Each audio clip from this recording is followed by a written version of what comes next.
You done said so many times, I see your ass in hell. Throw a fit on the bottom of the Glock, put it on the back and make them yeah.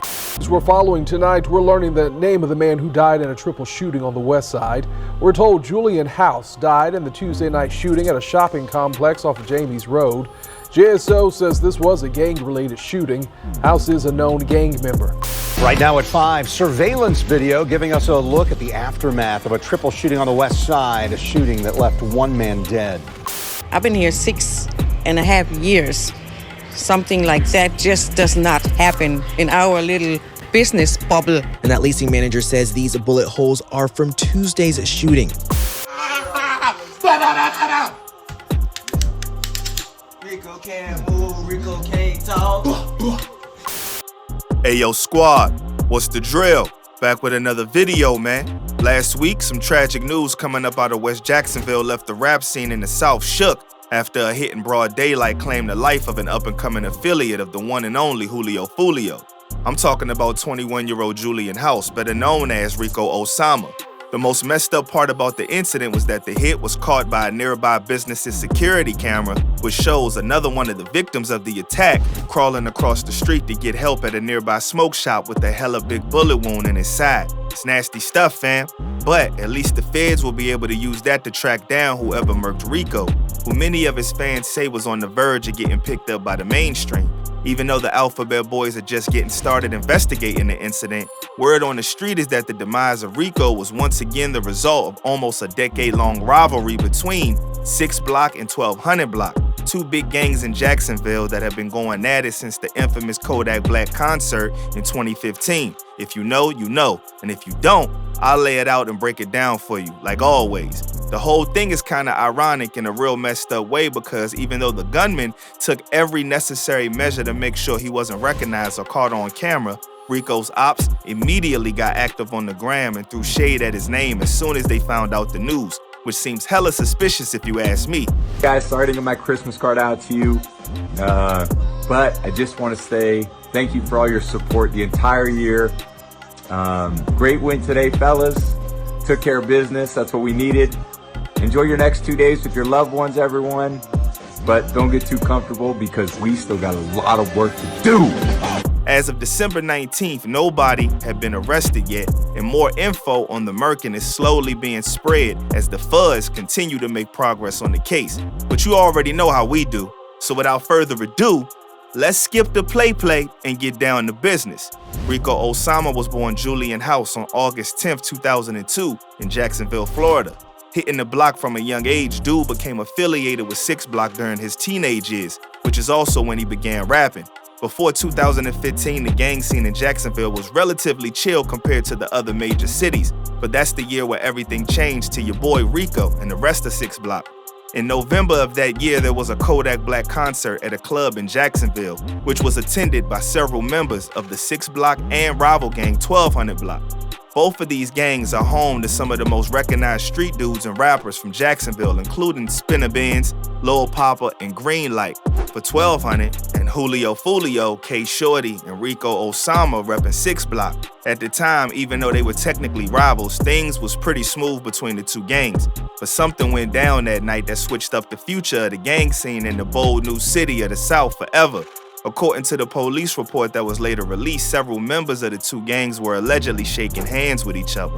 But one member of the 1200 Block refused to shake hands with another member of 6 Block, causing him to get all slapped up. Before you knew it, what started out as a friendly handshaking ritual turned into a full-on nightclub rumble, with multiple members of both gangs beating the living daylights out of each other at the club. Because most of the participants in the mad scramble was just teenagers at the time, security was able to kick them out of the club before they could start popping each other and hurting innocent bystanders. Just to put this into perspective though, this all went down almost an entire decade ago. But if you think that little incident like this will become a big thing of the past a couple years later, you be dead wrong. Bad blood don't dry on the streets, and the beef between 6 Block and 1200 shows just how bad things can escalate over time. The days following the brawl at the concert were extremely chaotic and full of street drama, with both gangs involved in drive-bys, street fights, and full-on shootouts in different areas of Jacksonville. It was Armageddon in the streets, and both gangs did everything they could to take each other out. Sadly, there was a lot of innocent people getting caught in the crossfire. Multiple deaths, and dozens of gang members and civilians alike suffering from gunshot wounds all over the place. Among the innocent victims of the senseless war was a 3-year-old girl who was shot on Christmas Day, 2015. Miraculously, she pulled through, but a similar incident that didn't end so well took things to a whole nother level. That same month, a 22-month-old named Aiden McClendon had lost its life in the crossfire of a gang war. He was literally in the car with his grandma, who had picked him up from daycare and was taking him back home when a stray bullet ended his life. After that incident, the fight between 6 Block and 1200 Block got the media and the rest of the country to pay attention. And pretty soon, the whole thing escalated to the courts. During the trial, the judge slammed the gavel against 2 1200 Block members, Henry Hayes and Kwame Richardson, who were both sentenced to life in the big house following the unforgivable murking of an innocent soul who wasn't even 2 years old and was in no way involved in the beef. The fuzz would later reveal that the intended target of the hit was Aiden's 16-year-old cousin, Reginald Williams, who was believed to be repping 6 Block. You would hope that after these incidents, the Alphabet Boys would have a handle on the whole thing and swept the streets of Jacksonville, but that ain't all that happened. Since 2015, a lot of people have lost their lives to this endless rivalry. Like I said before, bad blood don't dry on the streets, but it's still crazy to think how a handshake gone wrong triggered all this madness. One of the most recent incidents that got a big buzz around it went down when a rapper, lled, famously affiliated with A Block, got caught lacking by 2 ops from 1200 who cornered him in the street and recorded him, trying to get him to diss his dead friend Money Mitch. At one point in the video, lled tried to reach for his op's strap, which could have ended in tragedy. Luckily, he didn't get done up, but he did take a pretty good beat, and I ain't gonna lie about that.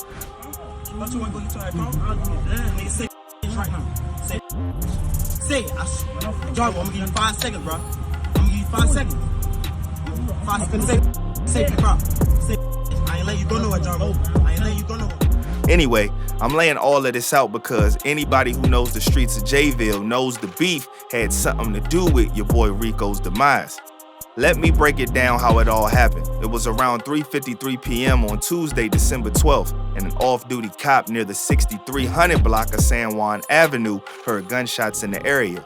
After calling for backup, the Popo got to a nearby parking lot and found your boy Rico lying on the street. Another victim of the hit was caught on surveillance cameras from a nearby business crawling on the street with a bullet wound in his left side. Fortunately, he was able to crawl to a smoke shop and get help and later survived his injuries. What was most disturbing about the whole thing was that this was just a broad daylight mass hit that left several innocent victims all messed up. In fact, most of the people who got shot or grazed didn't have nothing to do with the beef that probably triggered the incident. It's tragic, yo. For the better part of a decade, Jacksonville has been engulfed in a retaliation gang war that just ain't letting up, and is claiming the lives of some of Florida's finest up-and-coming rappers. But this is one of the first times an incident has been caught in HD, 4K, 1080p, or whatever you want to try to call it. Even before the Boys in Blue launched their investigation, they knew this was a targeted hit based on the fact that over 30 rounds were shot. That kind of street drama doesn't just happen in the moment. Nah, that was obviously premeditated.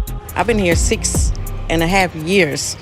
Something like that just does not happen in our little business bubble. A nearby business owner mentioned that while the rounds were being shot, one of the bullets got into his business and hit the refrigerator. Poor dude was just left crawling under his desk to try to avoid getting popped. Even the parked cars in the parking lot were left with bullet holes everywhere. But that's just the kind of collateral damage you get in these situations. All of the cops from the Jacksonville Sheriff's Office know so far is that the shooter was wearing a black mask to cover his face and ran away on foot after opening fire on Rico and 2 other dudes, hurting a bunch of other people in the process. Even though no one has been arrested in connection with the murking yet, Rico's ops haven't exactly shied away from the spotlight and have posted pretty damn incriminating stories on the gram, especially his op Greenlight, who posted a story that looks hella suspicious and was an obvious diss to the late Rico. Guys, sorry to get my Christmas card out to you, but I just want to say thank you for all your support the entire year. Great win today, fellas. Took care of business. That's what we needed. Enjoy your next 2 days with your loved ones, everyone. But don't get too comfortable because we still got a lot of work to do. What's most surprising about it is that some gang members seem to think the feds don't have their eyes glued to Instagram when we know that they've used it in the past to support incriminating evidence in gang-related crimes. If you don't believe me, just take a look at what happened to King Yella, where the fuzz knew every little detail of bruh's life and used that knowledge against him to lock him up thanks to his activity on social media. I guess some people just never learn, man. Before getting murked, Rico himself had a history of dissing his dead ops through his songs and online, including his song Green Light, where he went pretty hard against some of his ops. Ain't no snitching, cut you off your favorite color blue. Trey-boy known for getting busy, hanging out that roof. Rico, my dog, tell him sick, yeah, I cut him loose. Even though 6 Block's biggest rivals are ATK and 1200, the cops still don't know which gang ordered the execution, and information on the case is just slowly starting to trickle down to the public. But you already know, I'll keep you posted like always. Tragically, Rico's son was born just 10 days before the incident, and he'll be growing up without a father thanks to the senseless gang street drama that's poisoning the streets of Jacksonville. R.I.P. to that man. Rest up to Rico, and R.I.P. to all the soldiers that lost their life in that Jacksonville street war, man. It ain't really too much else to say other than stay smart, stay alert, and stay real. And that will increase your chances on surviving out here. I'll catch y'all next go round. Peace.